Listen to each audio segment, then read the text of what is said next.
আমি এখন রয়েছি গড়িয়া বাস স্ট্যান্ডের কাছে। ওকে, গড়িয়া বাস স্ট্যান্ড থেকে আমাকে অর্ডার নিয়ে যেতে হবে নিউ টাউনে। Okay, action area new town, distance হচ্ছে 20 কিলোমিটার। কোম্পানি আমাকে পে করবে 142 রুপি। তো আমার এই ডেলিভারি জার্নিতে this is the first time, okay, যে 142 টাকা কোম্পানি পে করছে। বাট কিলোমিটারটা ডেফিনেটলি অনেকটা, 20 কিলোমিটার। এদিকে আমার ইভি স্কুটি। ওকে, তো কথা বাড়াবো না, আমার যেতে হবে। তো আমি অর্ডারটা ডেলিভারি করে আমি আবার কাটিয়ে দেবো। ফাইনালি অর্ডারটা ডেলিভারি করে দিলাম। আমাকে তখন দেখাচ্ছিল 148 রুপিস সামথিং, কিছু একটা হবে, খেয়াল নেই। বাট ওটা টোটাল হয়ে গেছে 200-র ওপরে।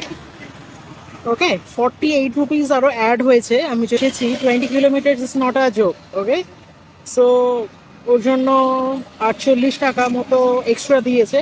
সো টোটাল আমার 200 টাকা ক্রস করে গেছে, যেহেতু 20 কিলোমিটার ডেলিভারি আমি করলাম অর্ডারটা। সো এটা আমার ফার্স্ট টাইম। অ্যান্ড আমি এখন জানি না আমাকে কোথায় অর্ডার ফেলবে। এখন 5টা মিনিট সময় চাইছে কোম্পানি, যাতে করে নিয়ারেস্ট যদি কোনো কিছু লোকেশানে অর্ডার থাকে, মনে করো নিউ টাউনের কোনো রেস্টুরেন্টে অর্ডার, আমাকে গড়িয়ায় নিয়ে যেতে হলো, বা যাদবপুর বা বাঘাযতীন, এরকম একটা কোনো অর্ডার ওরা ফেলবে। ওকে, তো তার জন্য এখন ওয়েট করি, দেন অর্ডার পেলে আবারও ব্যাক করবো। তো এই ধরনের এক্সপিরিয়েন্স আমার ফার্স্ট টাইম।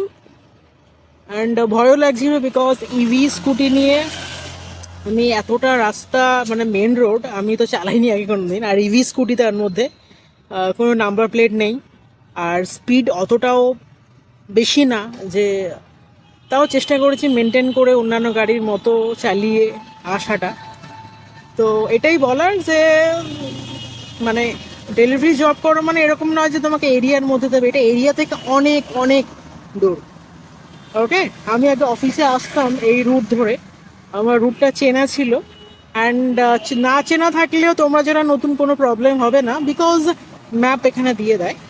ওকে, তোমরা যা কিছু ডেলিভারি করো না কিনা তোমাকে প্রপার ম্যাপ দিয়ে দেবে, সেই ম্যাপ অ্যাকর্ডিং তোমাকে যেতে হবে।